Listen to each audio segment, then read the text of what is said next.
Before the horrors of the 20th century's most infamous genocides, one of the first took place in colonial Africa, largely forgotten by history. The Herero and Namaqua genocide was perpetrated by German colonial forces in modern-day Namibia between 1904 and 1908. Germany's imperial ambitions and the harsh realities of colonial rule in Southwest Africa set the stage for this tragic chapter in history. German colonization. In the late 19th century, during the scramble for Africa, Germany acquired Southwest Africa, which is modern Namibia, tensions with indigenous populations. These tensions rose between the German colonizers and the indigenous Herero and Namaqua peoples. The indigenous people faced land seizures, forced labor, and other abuses under German rule. The Herero Rebellion of 1904 was a significant and tragic event in the history of Namibia. It marked the beginning of a fierce struggle for freedom and survival by the Herero people against the German colonial forces.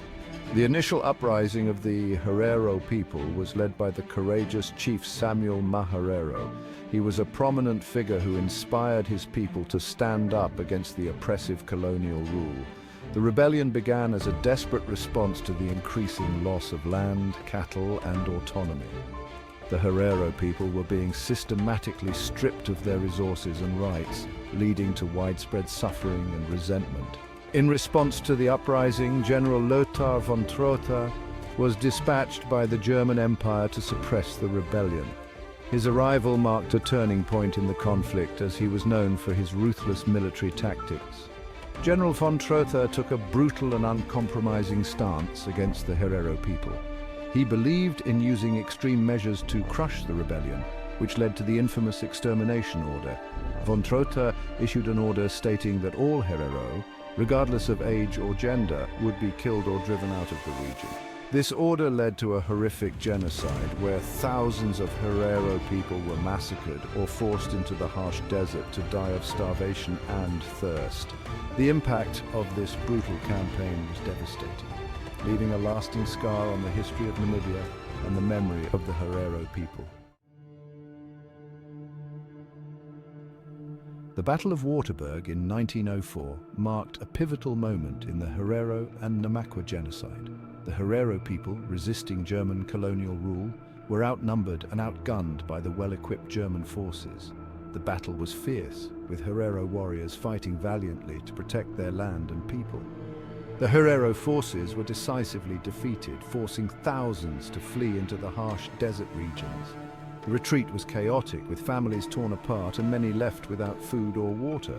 The German military strategy aimed to annihilate the Herero population by driving them into the unforgiving desert. Many Herero, including women and children, were driven into the arid Omaheke Desert, where German forces cut off access to water sources, leading to mass deaths by dehydration and starvation. Survivors who escaped the desert were often captured and sent to concentration camps. Shortly after, the Namaqua people also revolted. Inspired by the Herero resistance, the Namaqua took up arms against the German colonial forces. However, they too faced overwhelming odds and brutal suppression. They faced similarly brutal tactics, including mass executions and forced labor in concentration camps. The Namaqua people were subjected to inhumane conditions, with many dying from disease, malnutrition, and exhaustion. The atrocities committed during this period were devastating, leaving deep scars on the indigenous communities. The Herero and Namaqua genocide is a dark chapter in history that highlights the brutal consequences of colonialism and the resilience of the human spirit. Survivors of the initial massacres were captured and placed in German concentration camps. These camps were designed to break the spirit and bodies of the Herero and Nama people. In these camps, forced labor, malnutrition, and disease led to the deaths of thousands more. The conditions were inhumane, with prisoners subjected to grueling work under the harshest conditions. Shark Island was one of the most notorious camps, where conditions were especially brutal. Prisoners were forced to work in the most extreme conditions, often without adequate food or medical care.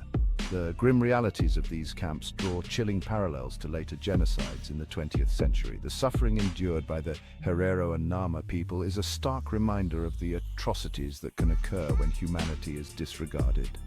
Today, memorials and monuments stand in Namibia to honor the memory of those who suffered and perished. The descendants of survivors continue to commemorate this dark chapter in history, ensuring that the world does not forget the horrors of the past. By the end of the genocide, over 80% of the Herero population had been decimated. This tragic event marked one of the earliest instances of genocide in the 20th century. The Herero people, who once thrived in their homeland, saw their numbers dwindle drastically, leaving behind a legacy of loss and suffering. Similarly, 50% of the Namaqua population was wiped out. The Namaqua faced unimaginable horrors as they were systematically targeted and exterminated. Their rich cultural heritage and way of life were severely disrupted. The long-term effects on Namibia's social and cultural landscape were profound. The genocide not only decimated populations, but also disrupted the social fabric of Namibian society. Traditional structures and practices were eroded. Although German control persisted, the genocide left deep and lasting scars on the indigenous communities. The relationship between the colonizers and the colonized was forever altered, marked by mistrust and resentment. For many years, the genocide was largely ignored or downplayed.